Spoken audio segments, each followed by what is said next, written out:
Hello, viewers, welcome to Mr.Who Reviews.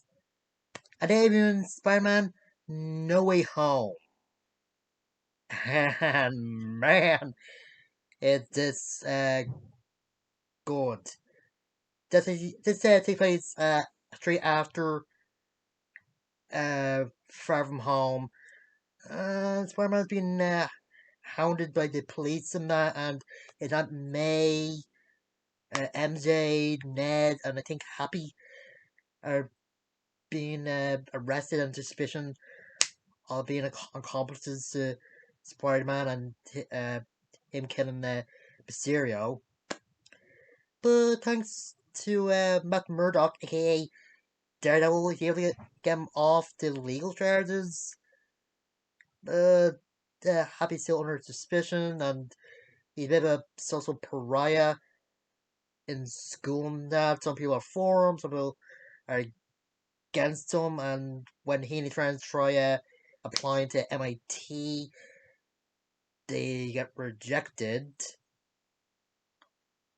So Spider-Man's thinking that Doctor Strange might be able to help, and turns out that since Doctor Strange was blipped or snapped, whatever you call it, for 5 years, Wong became the Sorcerer Supreme. So a little funny. The first Spider-Man was thinking Steve might be able to go back in time and change the fact that Mysterio out his identity. But Doctor Strange says I don't have to time stone anymore, but it was just a spell where people forget Spider-Man and Peter Parker are the same. Peter has to ruin it after Steven says that everybody in the world will forget, and that includes him and everyone else Peter cares about. Turns out that Peter didn't think of pleading his case to the woman that was in charge of the college admissions in MIT, or to MIT. Yeah, sometimes Peter can be really dumb. Hmm. And he's trying to find a woman, and just thanks to Flash, they able to find her since he got into MIT, and he's been pretending to be Spider-Man's best friends to get attention, I think. But whatever. And Doc Ock actually shows up and thinking that the Peter Parker he's facing is the one from his universe. And after his mechanic arms, that's the absorb as Spider-Man's nanobots. Spider-Man able to control the robotic or octopus arms. They're off screen. Strange able to capture the lizard from the Amazing Spider-Man. Spider-Man is tasked to get all the villains that know that Spider-Man and Peter Parker are the same person, bring him to the Sorcerer's dungeon, but turns out Peter needs MJ and Ned's help, and Strange has to give him some magic web shooters that will teleport them there. And I had to say that Electro was doing a bit better in this, like a more subtle way. Wonderful as the Green Goblin is always gonna be creepy to me, even though it is also goofy. Sam Adams as well, but when Peter finds out that they have to go back to the universes where they're gonna die at first, he doesn't take his responsibility about talking to Aunt May when Norman Osborn talks about the Second Sense Clinic that he either works or runs at. I don't know what it is. He just tried to help the villains by just curing them by getting to fight with Doctor Strange and trapped them into a mirror universe at first for a while. At first, well, whatever. And things seem to be going well until the Green Goblin emerges from Osborn and just wrecks everything. And it turned out they Spider-Man being tailed by this guy that worked for J. Jonah. And spoilers. Aunt May dies. Yeah, more spoilers. Ned has magic enabled portals, and yes, he brought the Andrew Garfield and Tobey Maguire Spider-Man to him, and they have a good talk with the Tom Holland Spider-Man. Was like giving or telling me their own like a little bit of their own adventures and that. I think the three actors do have good chemistry, including when they're just talking on the when they're in the Empire State Building and make reference to Maguire's back problems and saying that the Andrew Garfield one is amazing. I just have some funny moments and they do seem like brothers in this, and they do eventually cure everybody, but yeah, too late since Strange comes in and more aberrations or people from other worlds about to come in. That's when the Peter decides that Strange to do a spell that makes everything appear Parker, and that includes everybody that Peter Parker cared about, like Ned, MJ, and Happy. Yeah.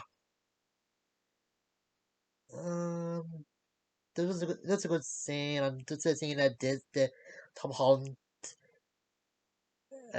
Peter Parker gets away vengeful and nearly kill Green Goblin was pretty good. And I do collect the name between the Tom Maguire, Spider-Man, and Doc Ock, who pretended to be evil when Electro thought he did make him evil. And they do make a reference of there being a black Spider-Man being out there when Andrew Garfield was talking to Electro, since Electro expects him being black. Hmm. Anyway, Peter does find Emily and Ned, but they don't remember him. I don't know, they're just have friends going to MIT or a couple, but he doesn't like get hard to tell him everything since I think he's just sees him being better off, and he's just Aunt May's grave happy who don't know who he is. And yeah, Spider-Man just doing what he does best and be a friendly neighborhood Spider-Man. And then great scene with Eddie Brock and Venom talking to this guy in a pub about the universe they're in, and they get taken back to their own universe. A little bit of Venom is left behind. I hope it's used better than in Spider-Man 3. But, well, I don't know if there's like a second end credit scene or whatever. But this was great. And I think it's the whole thing of Doctor Strange doing his spells make everybody forget about Peter Parker uh, and probably the same person is doing better in this than in One More Day. And just some great acting by everybody. And I do kind of like the run joke with this Doctor Strange telling Peter, are you call him Sir or Steve as at some points. And I just love seeing Tom McGuire and Andrew Garfield together. Yeah, the Andrew Garfield Amazing Spider-Man movies one of my favorites. I still enjoyed Garfield in a bit, even though Spider-Man Amazing Spider-Man 2 was just bad. Peter, or Tom McGuire Peter, as he said, things did work out for him and Mary Jane, so that's a good thing. Mm. And there's a good seeing some of the bad guys uh, from those movies in this. I just wonder why they didn't have a Vincent D'Onofrio as the Rhino not show up, but I guess he's just uh, busy with the Hawkeye being the Kingpin or with Wilson Fisk or something. Mm. And I love they using music to the Tom, no, not the Tom McGuire Spider-Man. I just love that piece of music. I think it's hopeful and a bit tragic as well. Mm. Tom Holland does good as always as the MCU Peter Parker.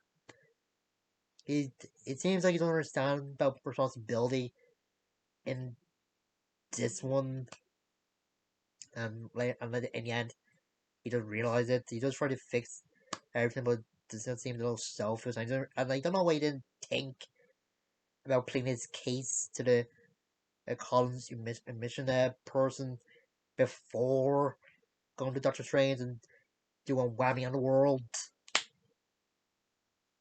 But I can't wait to see what everybody else thinks of it.